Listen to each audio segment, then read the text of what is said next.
me verra pas venir. Marcus entra fièrement dans le salon, agitant une enveloppe couleur crème embossée d'or. Devinez qui va au bal du gouverneur? Dit-il, souriant comme un enfant avec un nouveau jouet. Camille, recroquevillée sur le canapé avec un livre, leva les yeux, son expression neutre. Le bal du gouverneur? Demanda-t-elle en posant le livre. C'est impressionnant. Et comment? Dit-il en jetant l'enveloppe sur la table basse. Cristal m'a fait entrer. Elle a des relations, tu sais. Influenceuse dans l'immobilier, de gros bonnets dans son cercle. C'est du réseautage de haut niveau. L'estomac de Camille se noie au nom de Cristal, mais son visage resta calme. On dirait que c'est important. Tu y vas avec quelqu'un? Il rit en desserrant sa cravate. Cristal, évidemment. C'est un événement de pouvoir, Camille. Sans vouloir te vexer, mais tu ne serais pas à ta place. Ce n'est plus ton univers. Ses doigts se resserrèrent sur le livre, mais elle sourit. Tu as probablement raison. Amuse-toi bien.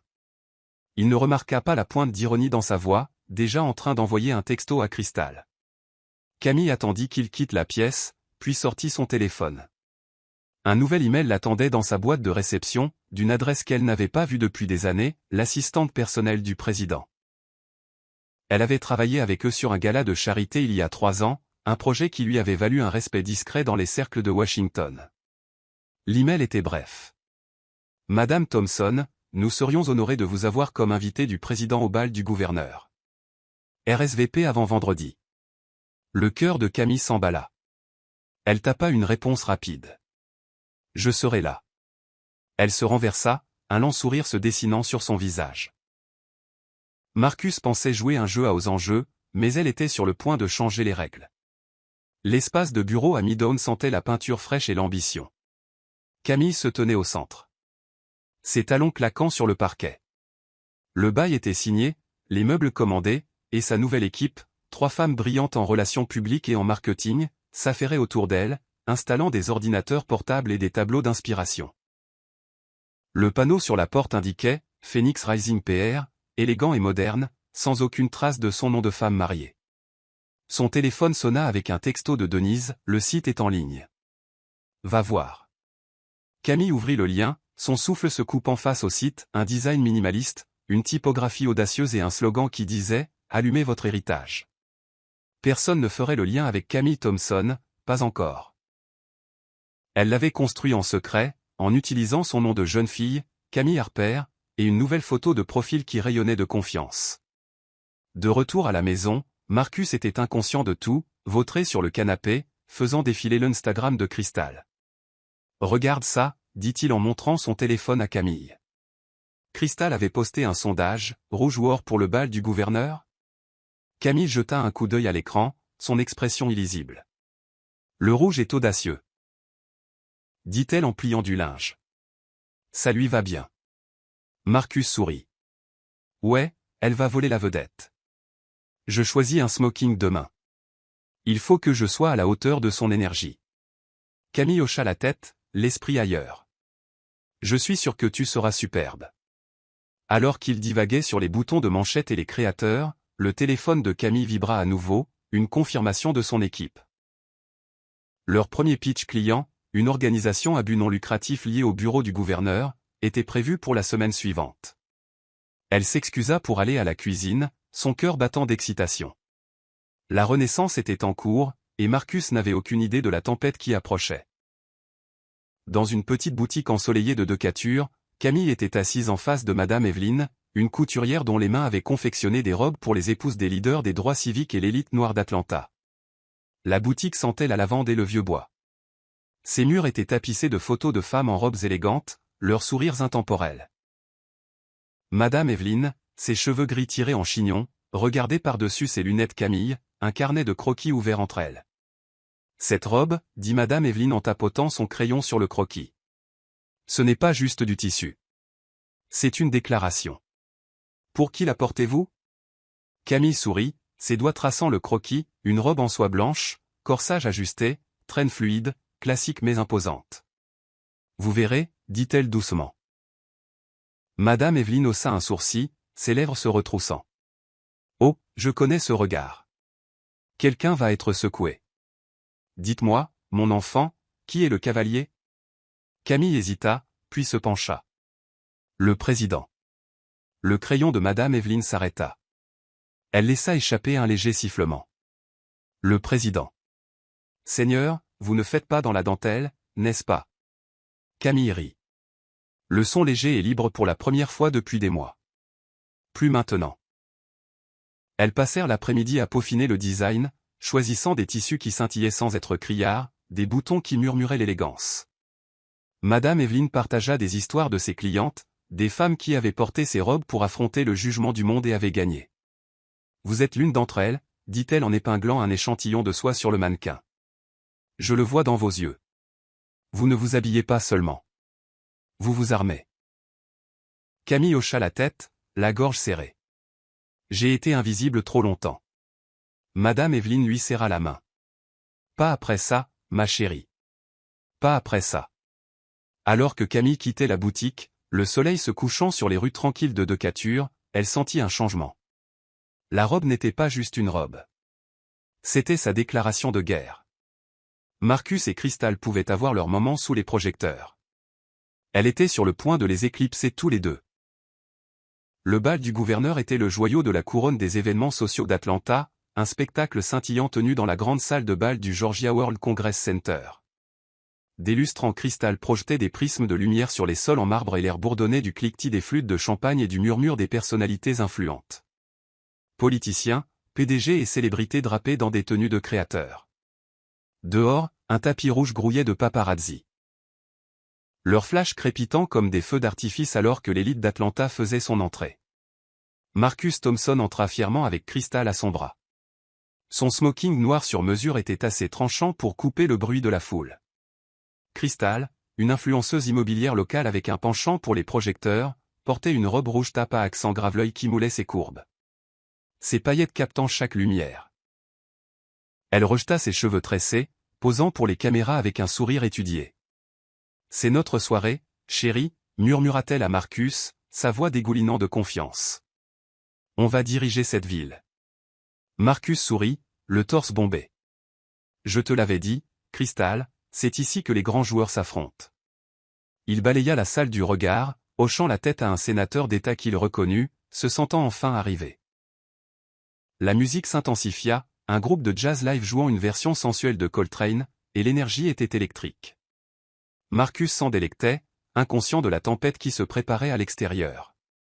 Un silence se fit dans la foule alors qu'une élégante Rolls-Royce Phantom s'arrêtait au trottoir. Les paparazzis se précipitèrent, sentant quelque chose de monumental. Des agents des services secrets sortirent les premiers, leurs oreillettes brillants, leurs mouvements précis. La foule s'écarta, des chuchotements se propageant comme une vague. Puis la portière de la voiture s'ouvrit, et Camille Thompson apparut.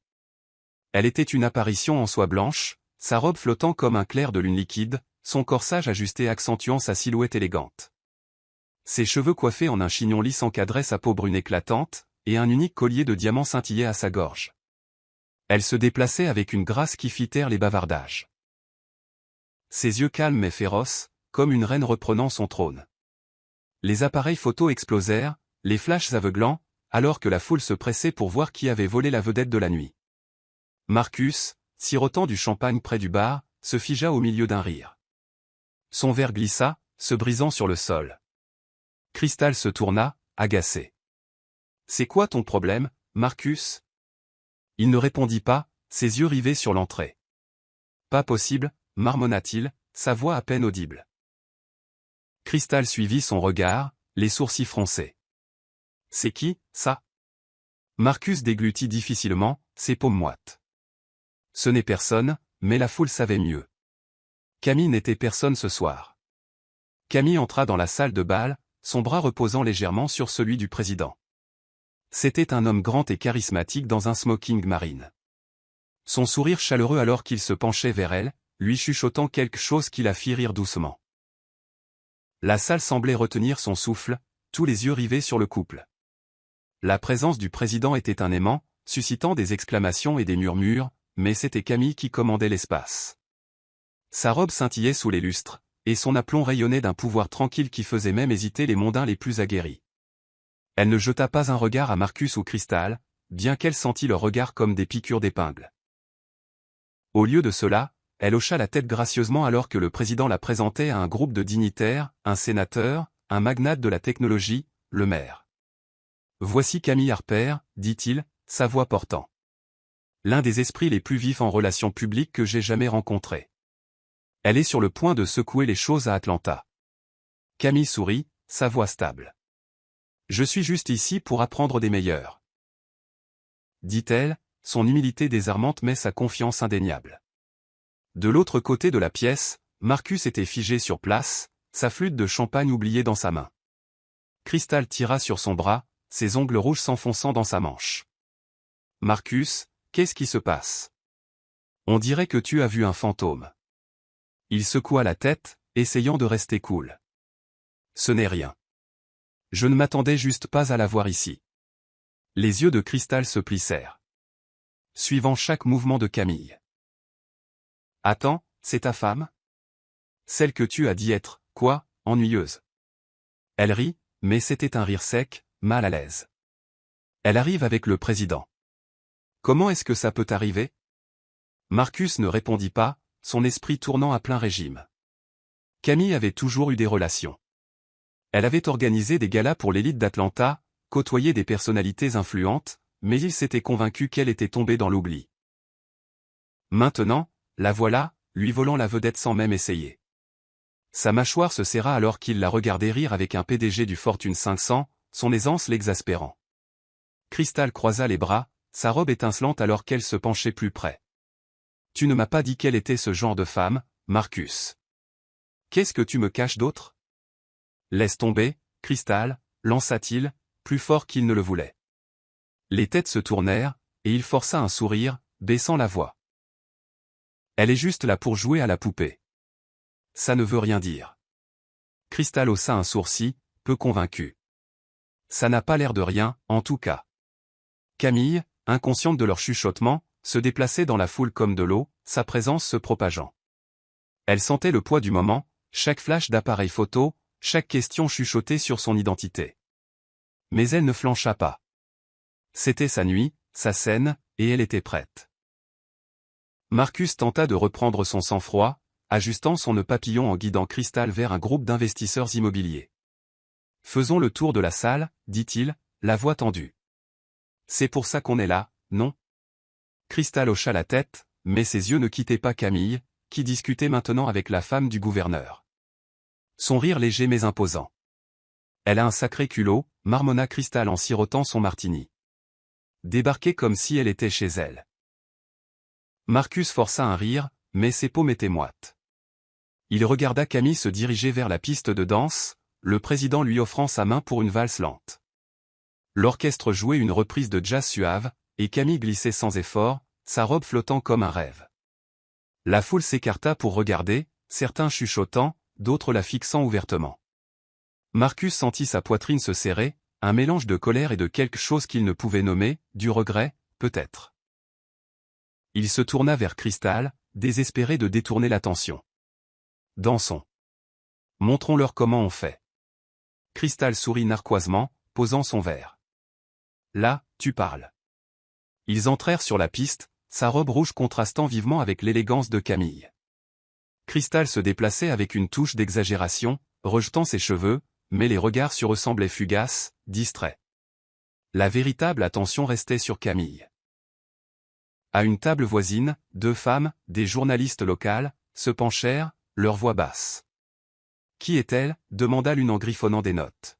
« Camille Harper ?»« Jamais entendu parler, mais elle est avec le potu. »« Ce n'est pas rien. » L'autre hocha la tête, prenant une photo. « Elle a une histoire ici. Elle organisait des événements pour la moitié de l'élite de la ville. On dirait qu'elle est de retour. » Marcus entendit, sa mâchoire se crispant. Il fit tourner Cristal un peu trop vite, et elle trébucha légèrement, le fusillant du regard. « C'est quoi ton problème ce soir » siffla-t-elle. « Rien, dit-il entre ses dents. « Danse, c'est tout. » Mais ses yeux le trahissaient, se posant sur Camille alors qu'elle remerciait le président et se dirigeait vers un groupe de dirigeants d'organisations à but non lucratif. Elle ne l'avait pas regardé une seule fois, son indifférence plus blessante que n'importe quelle confrontation. Crystal suivit à nouveau son regard, ses lèvres se pinçant. « Tu transpires, Marcus.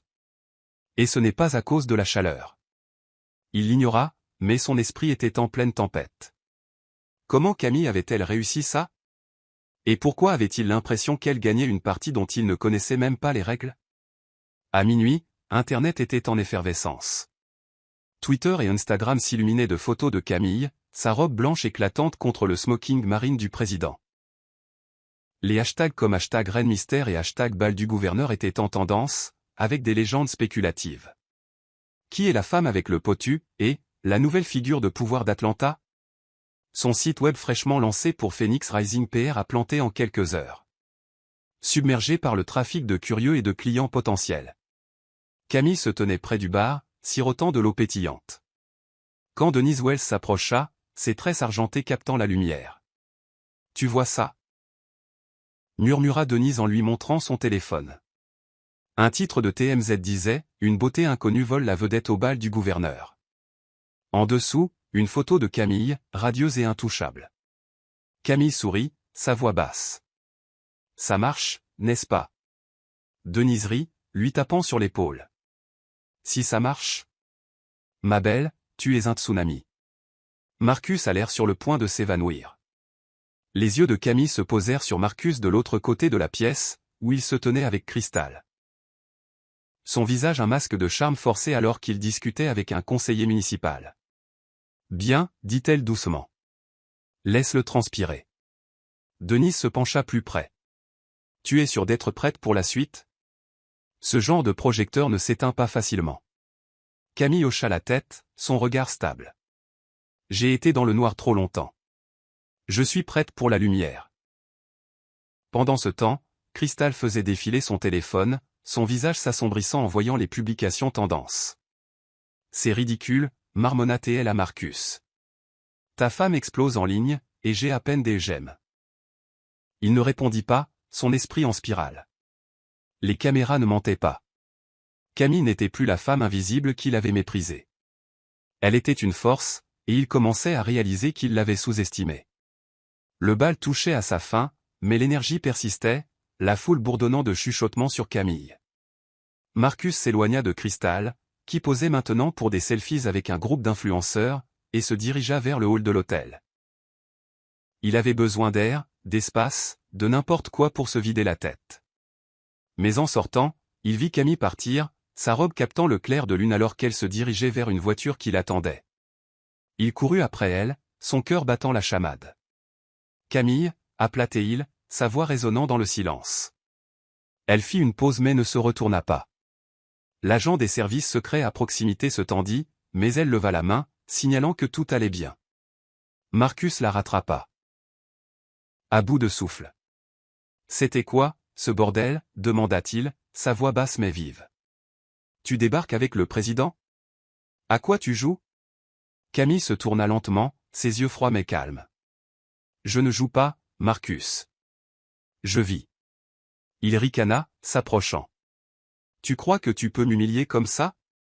Parader comme une reine ? Tu es toujours ma femme. » Elle sourit, une courbe lente et dangereuse de ses lèvres. Plus pour longtemps. Avant qu'il ne puisse répondre, elle plongea la main dans sa pochette et en sortit une enveloppe, la glissant sous la porte de l'hôtel où on leur avait dit d'attendre leur voiture. « C'est pour toi, dit-elle, sa voix stable. Lis-le quand tu seras seul. » Marcus fixa l'enveloppe, la bouche sèche. « Qu'est-ce que c'est ? » Tu verras, dit-elle en se tournant vers sa voiture. Le chauffeur ouvrit la portière, et elle s'y glissa, sa robe s'étalant comme une cascade d'étoiles. Alors que la voiture s'éloignait, Marcus se pencha, ses mains tremblant alors qu'il ramassait l'enveloppe. Il la déchira, ses yeux parcourant la première ligne, demandant divorce. Son souffle se coupa. Il leva les yeux, mais la voiture de Camille était partie, ses feux arrière s'estompant dans la nuit d'Atlanta. Dans sa poche, son téléphone vibra, Crystal, sans doute, réclamant son attention. Mais pour la première fois, il s'en fichait. Il resta figé, le poids de ses erreurs s'abattant sur lui. Camille était partie, et il était trop tard pour l'arrêter. La silhouette d'Atlanta scintillait à travers les fenêtres du sol au plafond de l'espace événementiel privé du Fox Theatre, où une conférence de presse bourdonnait d'anticipation. Journalistes, blogueurs et initiés de l'industrie remplissaient la salle. Leurs appareils photo et leurs carnets de notes prêts à capturer l'annonce de la nouvelle initiative du préside. L'arôme du poulet rôti au romarin et à l'ail emplissait la salle à manger de la maison élégante de Camille Thompson à Atlanta. Une maison en briques de 2 étages à Buckhead, avec de larges fenêtres et des parquets polis. À 19h précises, comme chaque soir, Camille mettait la table avec soin, serviette en lin blanc, verre à eau en cristal et un centre de table de pivoine fraîche. Les bougies vacillaient, projetant une lueur chaleureuse sur le repas à 3 plats qu'elle avait passé des heures à préparer, poulet aux herbes, purée de pommes de terre à l'ail et salade de choux frisés aux noix de pécan confites. La présentation était impeccable, un témoignage de ses jours en tant qu'une des organisatrices d'événements les plus recherchés d'Atlanta. Mais la deuxième chaise à la table en acajou restait vide. Encore une fois. Camille s'assit seule, sa fourchette intacte, la cire des bougies coulant sur la nappe. Son téléphone vibra avec un texto de Marcus, son mari depuis 8 ans, réunion tardive. Ne m'attends pas, la même excuse pour la 3e semaine consécutive. Elle fixa le message, ses ongles manucurés tapotant l'écran. Pas d'excuses, pas de chaleur. Juste 4 mots froids. Elle tapa sa réponse, le dîner est prêt. S'il te plaît, rentre à la maison, mais l'effaça avant de l'envoyer. À quoi bon? Il ne répondrait pas. Elle se renversa dans sa chaise, son chemisier en soie captant la lueur des bougies. À 36 ans, Camille était toujours saisissante, une peau d'un brun profond, des yeux en amande et une élégance tranquille qui faisait tourner les têtes. Mais dernièrement, elle se sentait comme un fantôme dans sa propre vie. Marcus, une influence grandissante et des escapades de week-end. Maintenant, il la regardait à peine. Le silence dans la maison était plus assourdissant que n'importe quelle dispute. Et le poids de son absence pesait sur sa poitrine. Elle se leva, débarrassant les assiettes intactes. Dans la cuisine, elle jeta la nourriture à la poubelle, ses mouvements mécaniques. Le cliquetis de la porcelaine résonnait dans le silence. Elle aperçut son reflet dans le réfrigérateur en acier inoxydable. Ses cheveux, autrefois une cascade de boucles, étaient maintenant tirés en un chignon serré. Quand avait-elle commencé à se cacher? Elle pensa à la femme vibrante qu'elle avait été, orchestrant des galas pour l'élite d'Atlanta, son rire remplissant les pièces. Maintenant, ses talents étaient en sommeil, méprisés par un mari qui la traitait comme du papier peint. Assez, murmura-t-elle, sa voix à peine audible. Elle ne savait pas encore ce que cela signifiait, mais le mot ressemblait à une graine, plantée profondément. Elle souffla les bougies, la fumée s'élevant comme une promesse. Le lendemain matin, Camille se rendit à un Walgreens de Midtown, sa Mercedes glissant dans les rues animées d'Atlanta. La radio jouait un morceau jazzy de Nina Simone, mais elle l'entendait à peine. Elle se gara et enfila des lunettes de soleil surdimensionnées, bien que le ciel couvert ne le justifie pas. À l'intérieur, les néons bourdonnaient alors qu'elle se dirigeait vers le rayon des cosmétiques. Ses doigts effleurèrent un présentoir de produits en solde, des rouges à lèvres et des fonds de teint à moitié prix. Elle hésita, puis glissa un tube de rouge à lèvres rubis sous une boîte de céréales dans son panier. L'époque du shopping chez Sephora avec la carte de crédit de Marcus était révolue. Il lui avait coupé les vivres il y a des mois, invoquant des contraintes budgétaires. À la caisse, la caissière, une jeune femme avec des tresses et un sourire éclatant, scanna ses articles. « J'adore cette teinte, dit-elle en hochant la tête vers le rouge à lèvres. Un choix audacieux. Camille força un sourire. Merci. J'essaie juste quelque chose de nouveau. Les yeux de la caissière se posèrent sur un tabloïd sur le comptoir. Et, ce n'est pas votre mari, demanda-t-elle en montrant une photo granuleuse. On y voyait Marcus, tout en charme et en costume sur mesure, à un gala brunch, son bras autour d'une femme en robe vert néon. Le titre criait. Le couple puissant d'Atlanta ou une liaison secrète? L'estomac de Camille se noua, mais elle garda son sang-froid. Ça doit être un sosie, dit-elle légèrement en tendant de l'argent liquide. La caissière haussa un sourcil mais n'insista pas. Camille attrapa son sac et se dépêcha de sortir, l'air humide la frappant comme une gifle. Dans sa voiture, elle agrippa le volant, l'image du tabloïd gravée dans son esprit. Le visage de la femme ne lui était pas familier, mais l'intimité dans le sourire de Marcus, si. Elle l'avait déjà vu, des années auparavant, quand il lui était destiné. Ce soir-là, Marcus rentra tard, sa cravate desserrée, ses yeux évitant les siens. Camille était dans la cuisine, réchauffant les restes. « Bonne journée. » demanda-t-elle, son ton neutre. Épuisante, marmonna-t-il en faisant défiler son téléphone. Grosse affaire à conclure demain. Elle posa une assiette devant lui. Je t'ai vu dans le journal aujourd'hui. Le gala brunch. Sa tête se releva brusquement, une lueur de culpabilité traversant son visage avant qu'il ne la masque par un ricanement. Tu crois ces torchons? C'est juste du business, Camille. Du réseautage.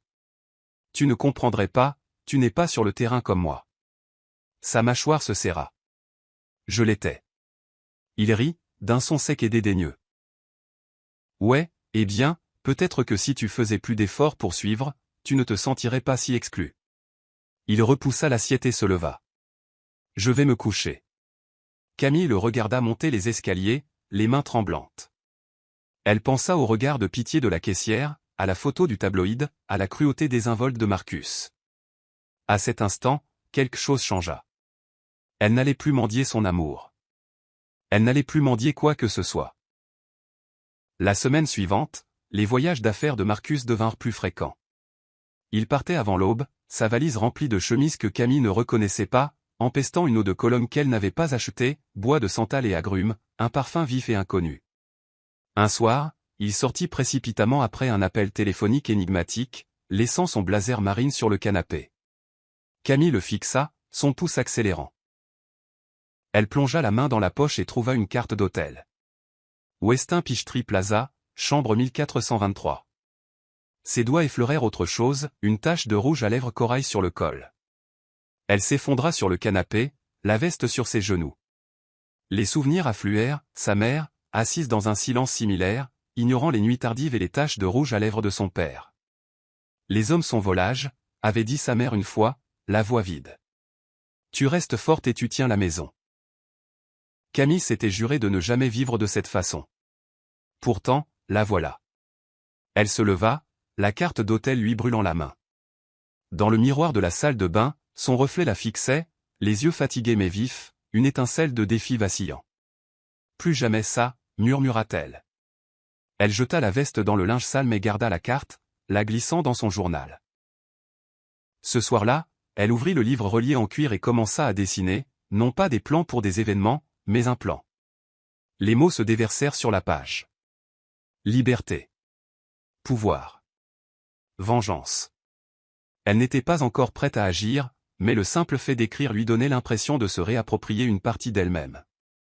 Le lendemain matin, elle était assise à l'îlot de la cuisine, sirotant un café, quand Marcus entra en titubant, sa chemise froissée.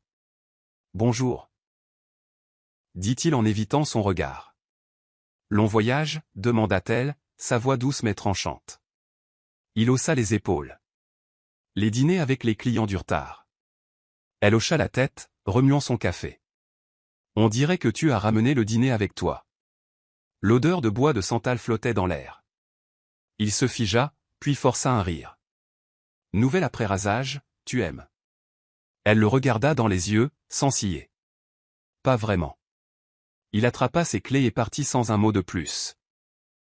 Camille sourit pour elle-même, le journal ouvert sur le comptoir. La graine de sa force germait. Le barbecue annuel de la famille Thompson avait lieu dans la vaste propriété de la tante de Marcus à Stone Mountain.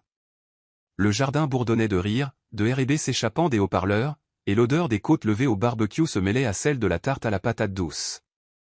Camille portait une simple robe d'été jaune, ses cheveux en vagues douces, espérant se sentir à nouveau elle-même.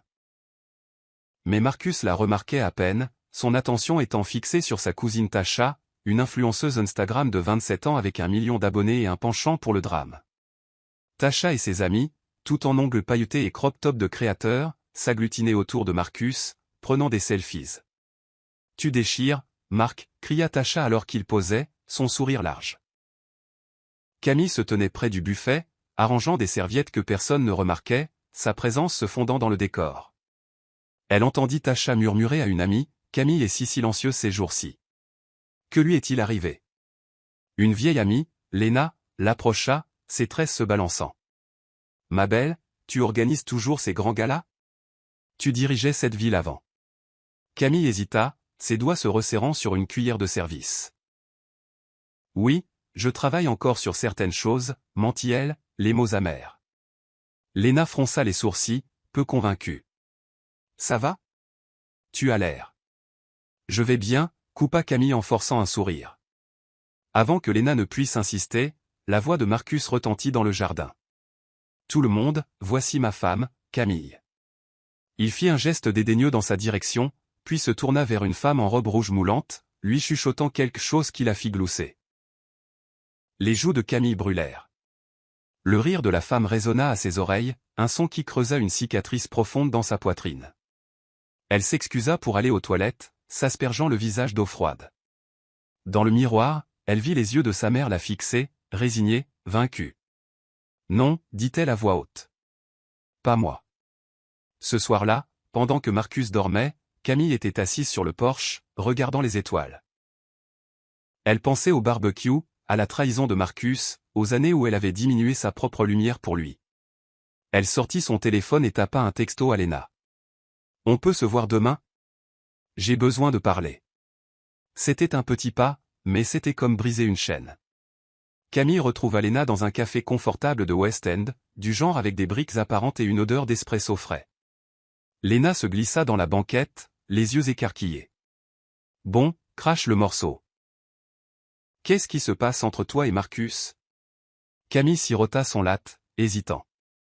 Puis son téléphone vibra, une notification Instagram de Zuri, une autre vieille amie. Elle l'ouvrit et se figea. C'était une story.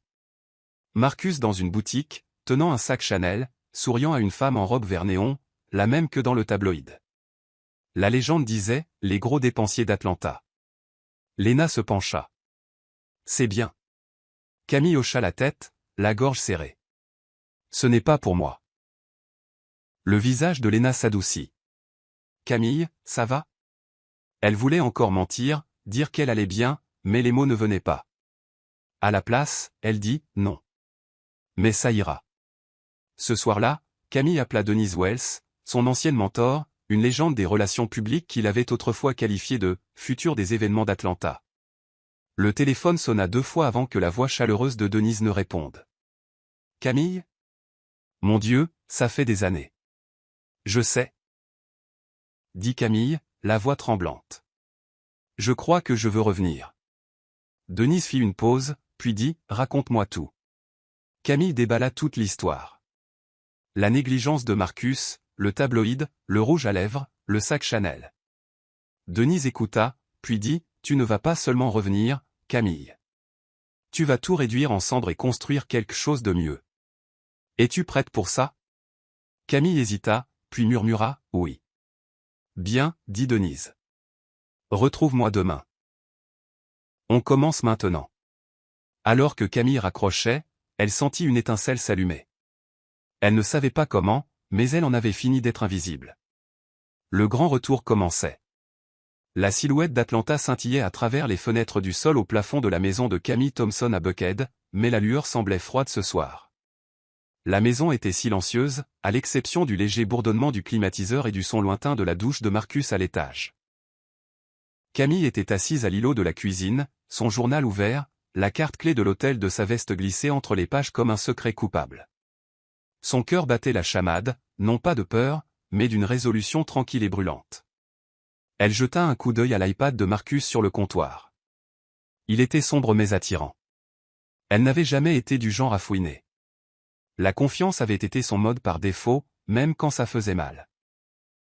Mais le rouge à lèvres sur son col, l'eau de Cologne qu'elle n'avait pas achetée, la photo du tabloïd, tout cela avait fait craquer quelque chose en elle. Elle prit l'iPad, ses doigts tremblants alors qu'elle le tenait devant son visage. La reconnaissance faciale le déverrouilla instantanément, une petite trahison de la négligence de Marcus. L'écran s'alluma, révélant une cascade de notifications, emails, textos et messages privés sur Instagram. Son souffle se coupa. Elle ouvrit d'abord ses emails. Les reçus inondaient la boîte de réception, dîner dans des restaurants chics comme le Capitol Grill, frais pour une journée au spa du Mandarin Oriental, un achat de $3200 chez Chanel. Rien de tout cela n'était pour elle. Elle fit défiler plus bas, trouvant une confirmation pour un séjour d'un week-end au Westin Peachtree Plaza. Chambre 1423, la même que sur la carte clé. Son estomac se noua, mais elle continua, ouvrant son Instagram. Les messages privés étaient pires. Des messages aguicheurs d'une femme nommée Crystal, ponctués d'émojis aux yeux en cœur. La nuit dernière était le feu, disait l'un d'eux. En pièce jointe, une photo d'eux dans un salon faiblement éclairé. La main de Marcus sur une cuisse, sa robe vert néon reconnaissable entre toutes. La main de Camille tremblait, mais elle ne pleura pas. Au lieu de cela, elle fit méthodiquement des captures d'écran de tout, chaque reçu, chaque message, chaque photo.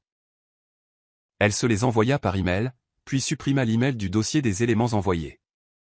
Ses mouvements étaient précis, presque chirurgicaux.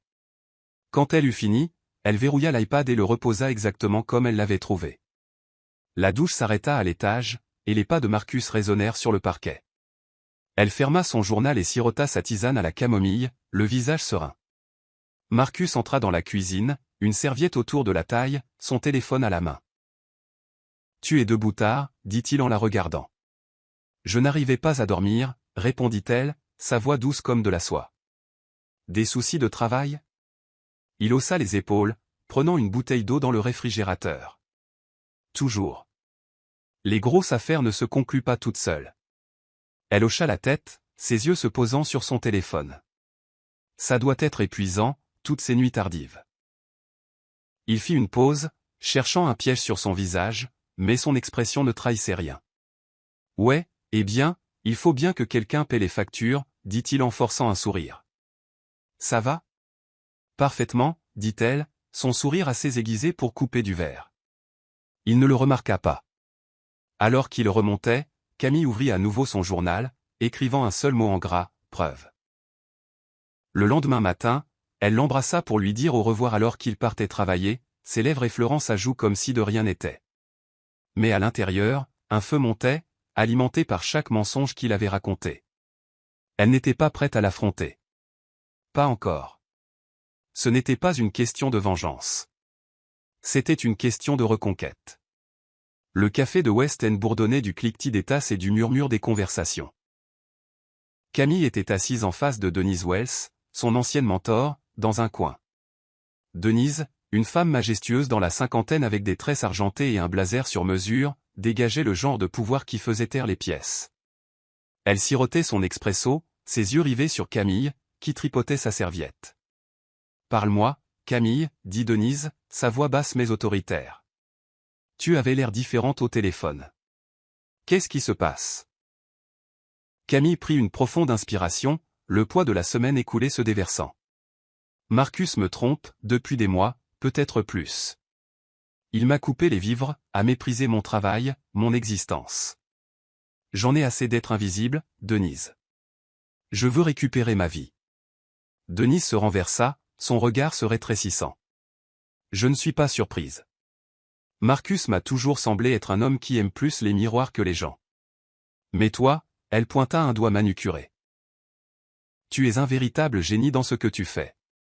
Tu faisais passer l'élite d'Atlanta pour de la royauté. Pourquoi as-tu arrêté ?» Les yeux de Camille tombèrent sur son café.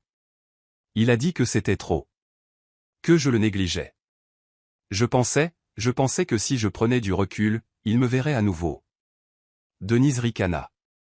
Les hommes comme ça ne te voient que si tu brilles plus qu'eux. Alors, quel est le plan ? Camille se redressa, sa voix stable. Je veux relancer mon agence de relations publiques. Une agence de niche, exclusive, ciblant le gratin d'Atlanta. Politicien, PDG, organisation à but non lucratif. J'ai les compétences, les contacts. J'ai juste besoin d'un coup de pouce. Denise sourit, une étincelle de malice dans les yeux. Un coup de pouce, hein ? Ma belle, je vais te donner une fusée. J'investirai, capital de départ, espace de bureau, tout ce dont tu as besoin. Mais il y a une condition. Camille haussa un sourcil. Laquelle ? Tu dois laisser mourir l'ancienne Camille, dit Denise, son ton sérieux. Celle qui s'est faite petite pour lui, qui souriait malgré le manque de respect.